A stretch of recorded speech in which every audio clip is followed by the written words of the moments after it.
Hello সবাইকে and good morning. এটা আজকে দিল্লির সেকেন্ড দিন, নিউ দিল্লিতে আছি। তো এখানে দেখতেই পাচ্ছ পুরো একদম চারিদিকে কুয়াশা ভর্তি, খুব হাওয়া দিচ্ছে।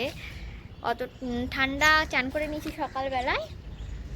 আর এখানে হচ্ছে যে ঠান্ডা আছে, কুয়াশার জন্য ঠান্ডাটা কম আছে। তো আশপাশটা দেখিয়ে দিই, চলো তো।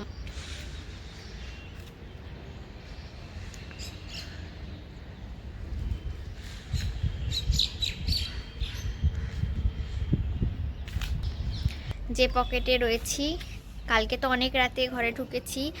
ট্রেন তো রাজধানী প্রায় 7 ঘন্টা লেট ছিল, 7 ঘন্টা পরে আমাদের ঢুকিয়েছে। তা 7 ঘন্টা পর এসে আর কিছু দেখা হয়নি। তো এই সকালবেলায় চান করে টোরে নিয়েছি, ফ্রেশ হয়ে নিয়েছি।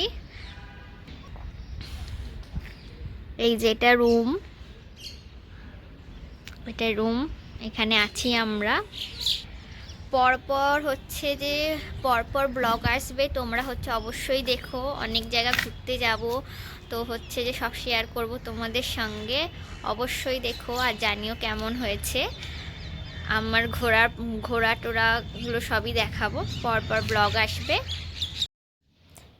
এই একদিনই ও মাত্র পড়তে বসেছিল, আর এতদিন ছিল একদিনও পড়তে বসেনি, সব পড়াশোনা ভুলে গেছে বাড়ি এসে।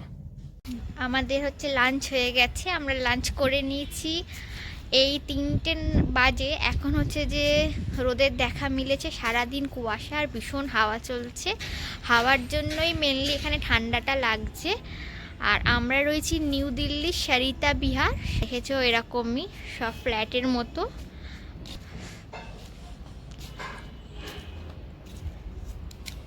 আমার চ্যানেলে যারা নতুন আছে অবশ্যই সাবস্ক্রাইব করে দিও, আর তোমরা ব্লগগুলো দেখো, দেখে জানিও কেমন লাগছে। আর যারা সাবস্ক্রাইব করছে তাদের অসংখ্য ধন্যবাদ।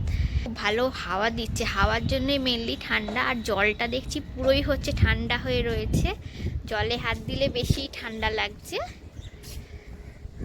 আর সকালবেলা অত ঠান্ডা লাগছিল না, হাওয়াটা দিচ্ছে বলে একদম খুব ঠান্ডা, মানে সারাক্ষণই এক থার্মাল সোয়েটার টুপি পরে থাকতে হচ্ছে।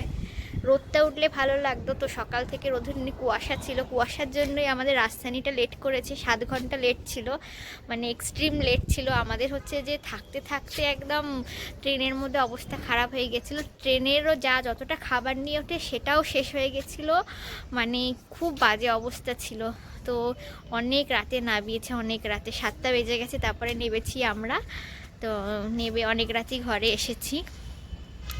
তো দেখা যাক আজকে কোথায় বেরাবো সন্ধেবেলা, আবার নাও বেরাতে পারি, ঠিক নেই। আমরা যেখানে আছি এইখানে, মানে এইখানে এই বিল্ডিংয়ে, আর মনে হয় এখানে আশেপাশে মারবাড়ি বেশি বলে এখানে হচ্ছে যে ডিম মাছ মাংস অ্যালাউ নেই, তো নিরামিষই খেতে হয়। তো আমরা এখন যতদিন থাকবো নিরামিষই খাবো। আর এখানে যারা যারা থাকে নিরামিষই খেতে হয়, কিছু করার নেই।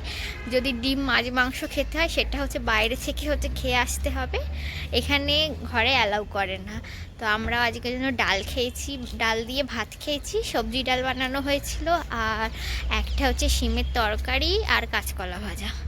রাখতে হবে হচ্ছে যে রুটি বেগুন ভাজা, আগেই বলে দিলাম রেসিপিটা।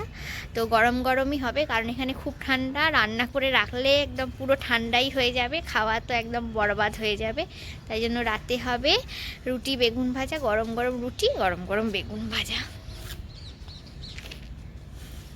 এই যে রুমটা, এই যে রুম, এই রুমটায় থাকে জ্যোতির্ময়দা।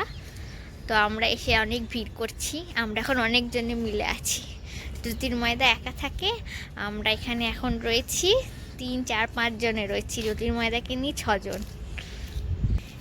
আমি তো ফার্স্ট এত দূর এলাম, কোথাও আমি কোনোদিন এত দিনই।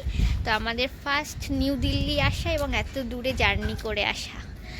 তো এত দূর তো একটা বড় কথা, তার মধ্যে ট্রেনটা তো অনেক লেট করেছে। সে মনে হচ্ছিল না আরও দূর, যতটা দূর লাগার কথা ছিল তার ডবল ডবল দূর লাগছিল, এত লেট করেছে ট্রেনটা।